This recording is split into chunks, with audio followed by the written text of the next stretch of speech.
یک غلام خیلی عبادت میکرد، یک بنده خیلی در بنی اسرائیل عبادت میکرد. پادشاه اون را طلبش میکنه.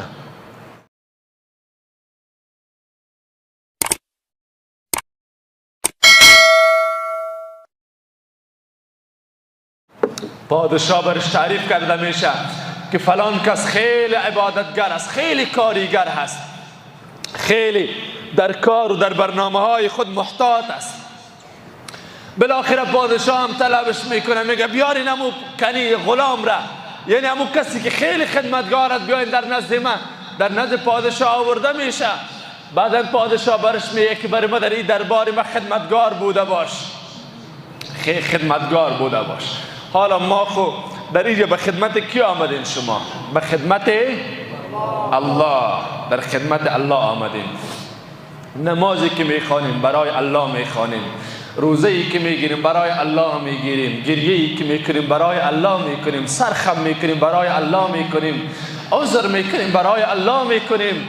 بالاخره ایره طلبش میکنه. آمد در پیش پادشاه، گفت برای من در این دربار من خدمتگار بوده باش، چون من تعریف امانتداری و خدمت از تو خیلی زیاد شنیدیم. گفت خیلی من چند سخن میگم به امرای تو، شرط میمانم. اولی که طور مثال از دروازه که داخل شوی مرا ببینی که به امرای کنیزت یا زنت در حال مزاح هستم، در حال بازی هستم، چی کار میکنی؟ قواقع پادشاه خیلی ترش شد، خیلی خسته شد، ناراحت شد. پادشاه گفت تا به حال به دربار من نیامده خدمتگار نشده ای، حالا نیامده با هم توجه به ای داری که به امرای زنی ما یا کنیزی ما بازی بکنی. گفت یک لحظه پادشاه، یک لحظه. گفت من نیامده گفت به این اندازه میکنی، خیلی میرم خدمت تو را نمیکنم چون شرط من را قبول کرده نتانستی، من از درگاه تو میروم. پادشاه باز دیگه قر شد. گفت امین که تا بجایی که از من معذرت خواهی بکنی بر بالای من، در نزد من سرخم بکنی، از دروازه من درگاهی من میروی تو. گفت درست است پادشاه، تو مرا خدمتگار طلب کردی، خدمتگار طلب کردی، من به دروازه کسی خدمت میکنم، در حالی که به دروازه تو نیامده یک چیز را از من از تو و اشتباه را تا به حال ندیدی، وقت بر بالای من قهر شدی. من به درگاه کسی خدمت میکنم که هزاران گناهی من را میبینه، قهر نمیشه، هزاران سهو و خطا و اشتباهی من را دیده، قهر نشده. برادر من، خواهر من، به درگاه الله عبادت بکنیم، به درگاه الله طلب بکنیم. گفت ما به دروازه پادشاه خدمتگار هستم که هزاران گناهی من را میبینه، هزاران سهوی من را میبینه، هزاران اشتباهی من را میبینه، اما قهر نمیشه. باز که دعا میکنم دست خود را دراز میکنم، باز میبخشه. وقتی که دست خود را بالا طلب میکنم، بجای از این که رزق مرا قطع بکنه رزق میده، بجای از این که آب من را قطع بکنه آبم میده. برادر من، خواهر عزیزی که صدایم را میشنوی، آیا گناه نکرده ای؟ آیا نافرمانی پروردگار را نکرده ای؟ من خب بلکها گناه انجام دادیم، تو هم شاید بلکها گناه انجام داده باشی، ولیکن الله رزق ما را قطع نکرد، الله عزت ما را از بین نبرد، الله بروی ما را از بین نبرد، الله برکت رزق ما را از بین نبرد، الله کمال و جمال ما را از بین نبرد. حداقل چشم ما را از ما نگرفته، دست ما را از ما نگرفته. چرا به اندازه ناسپاسی از درگاه پروردگار دور می رویم؟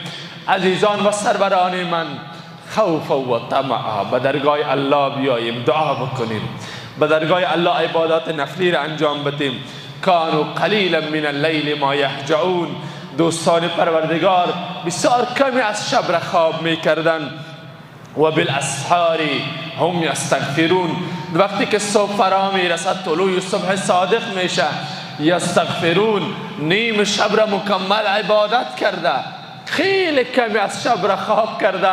باز هم که میبینی و بالاسحار هم یستغفرون، وقتی که صبح فرا میرسه باز هم میبینی دستشان بالاست، خدایا ببخش، خدایا ببخش. هم نیم شب را مکمل عبادت کرده، فرض خدا را انجام داده، نفل خدا را انجام داده، جلب توجه پروردگار هم کرده، بازم دست دعا به درگاه الله دراز میکنه که خدایا روسیا هستم، خدایا شرمنده هستم، مرا ببخش، عبادت درست نکردیم. چه بنده هایی، چه بنده هایی.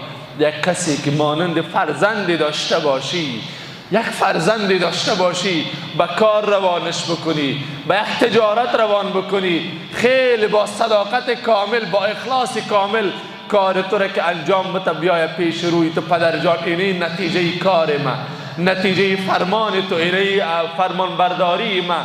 باز هم بگوی پدر جان اگر کدام سهو اشتباه شده باشه بخشش بکو، در حالی که نه سهوی کرده، نه اشتباهی کرده، نه خطایی کرده، نه لغزشی کرده در فرمان تو، باز هم که میایم میگه پدر جان مرا بخشش بکو اگر اشتباه کرده باشم. ای بنده، ای برادری من، او فرزندت به چی محبت کامل در دل تو محبتش جای میگیره؟ او فرزندت را هیچ گاهی از دم چشم دور نمیره. اگر خدای نخواد در پای او فرزندت خاری بخره چقدر ناراحت و پریشان میشوی. ولیکن او پروردگاری که با تمام عبادت و بندگی باز هم به حضور پروردگار بروی، اول شب را نماز فرض انجام دادی، نیم شب هم عبادت بکنی، در صبحگاه به حضور پروردگار استاد شوی، بازم بگوی پروردگار من گناهکار هستم، من خطاکار هستم، من اشتباه کردیم. او پروردگار آیا من و تو را نوازش نمی کنه دوستان و سروران من؟